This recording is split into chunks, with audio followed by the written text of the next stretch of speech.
Okay, so in this video, I'm going to show you exactly how you can improve your email click-through rate, right? And using this article, it helped me. These are the 14 simple hacks that you can never find any of these simple hacks in any other video, right? I have all of them. They're summed up in this one article, and I can tell you that all of them, they have helped me with my newsletter, with my clients' newsletter, the ones that I've been working with, coaches, consultants, course creators, some of them, and they have been able to get more than 2.62% average on average click-through rate, right? I can tell you that this article is absolutely crazy, right?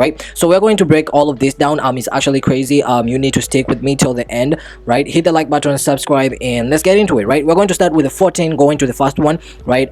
Everything that is included in here, it includes hacks for e-commerce businesses and info businesses. So if you're in info businesses, most likely for my videos, right, you're going to get most out of this more than the e-commerce businesses. But yeah, okay, so first thing is first, okay, optimize sending time. So believe it or not, okay, there is a right time to send your emails, okay? It's not the same for everyone though, but it varies, okay? It depends to the audience that you're targeting, it depends to the industry, it depends to the location, and dozens of other factors, okay? So while the guidelines that there, right, you need to understand exactly what your audience resonates with. When are they opening more your emails and stuff like that? When are they reading your emails more? Okay, so I recommend using my guide, okay, to choose a specific day to send your emails out of Tuesday, Wednesday, or Thursday, or something like that, and the time and stuff like that, and the month, the time of the month that they can open your emails. So one, you need to optimize the sending times. That will help you get more click-through rate, right? The second thing, or the 13th thing, is A/B test your emails. Now, this is one of the best things that you can do.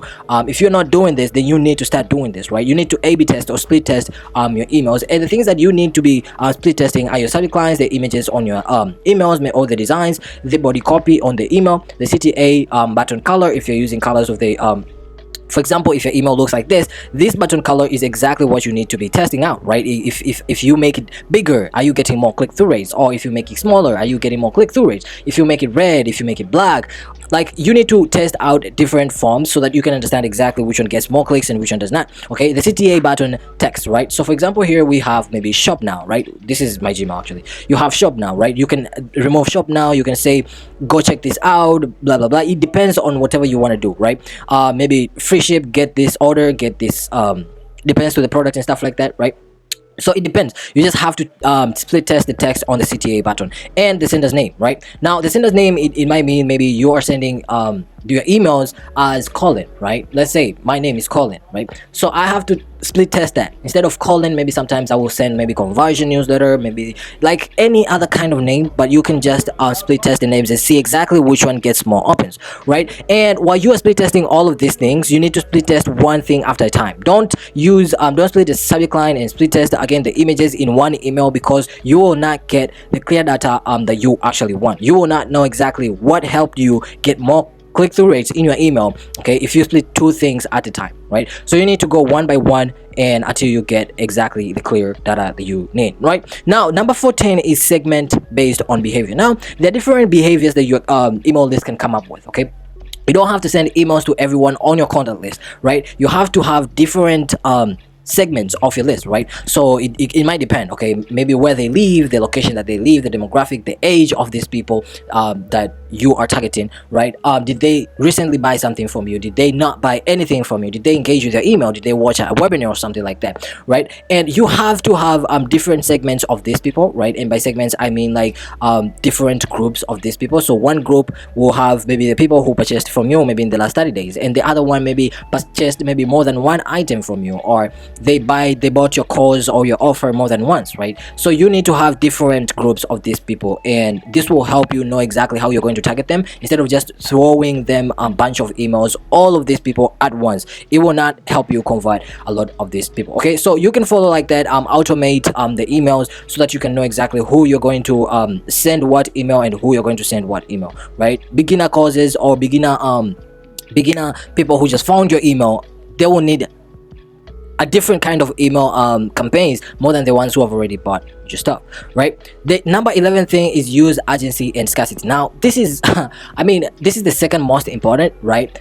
after the other one that we already talked about. And scarcity is a very powerful motivator on making someone take action in whatever you have to sell or whatever you have to offer them, right? So no one wants to miss out on a good opportunity. So if there is even a hint that a sale might be ending or a product might be running out of stock, users or your readers will feel compelled to take action, and the click-through rate of your email marketing will skyrocket, right? So you need to make them take action. Now, there are several ways that you can create a sense of scarcity or urgency among readers. And how do you do that? Is one, you illustrate limited availability in your subject line. For example, limited let's see, there's some subject lines in my inbox, and okay, like this one, like 3 hours last call for breakthrough bootcamp, right? So this is exactly how you illustrate scarcity or urgency in your subject line, right?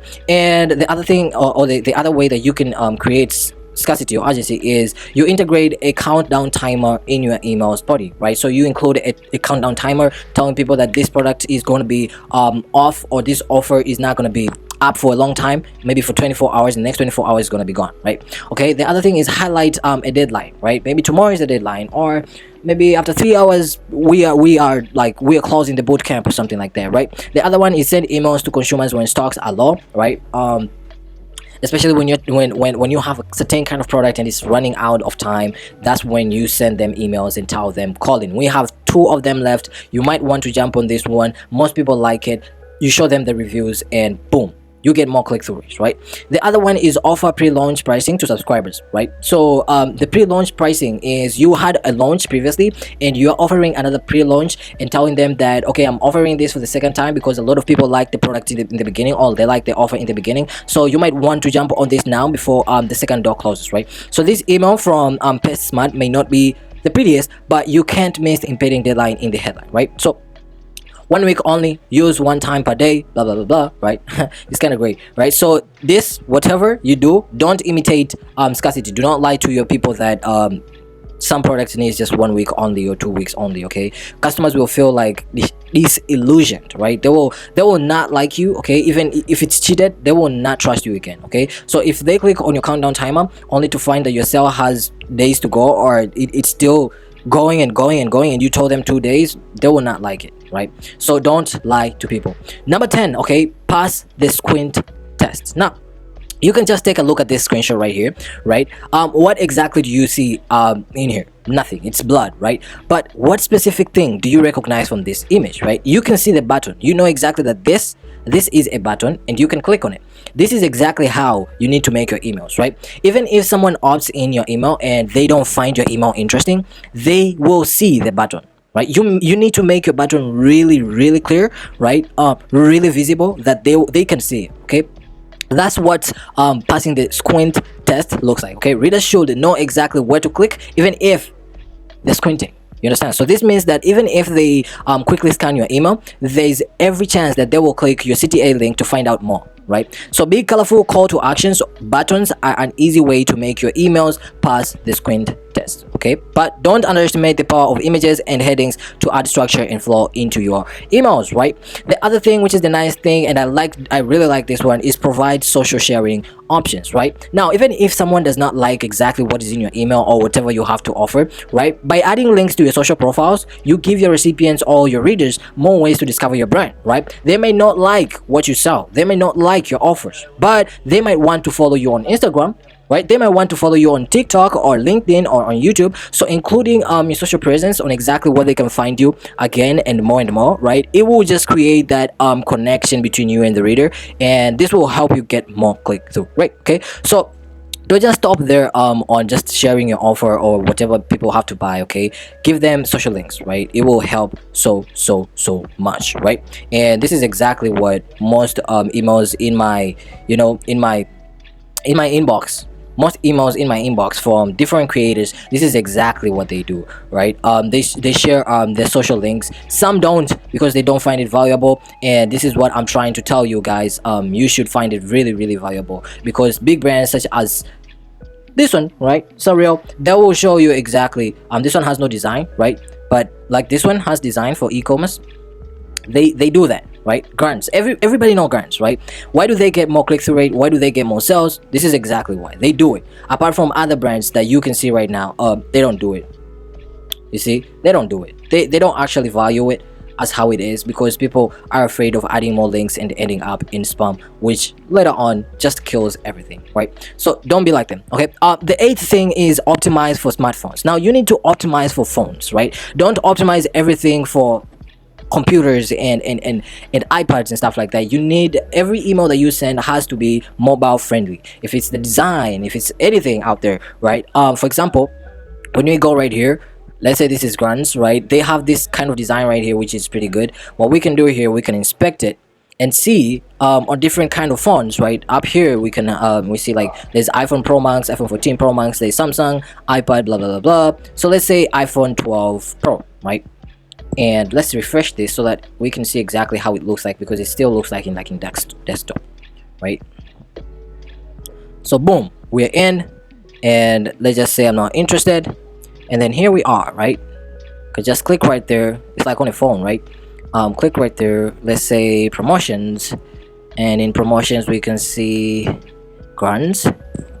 See, so you can see like their design is really mobile friendly, right?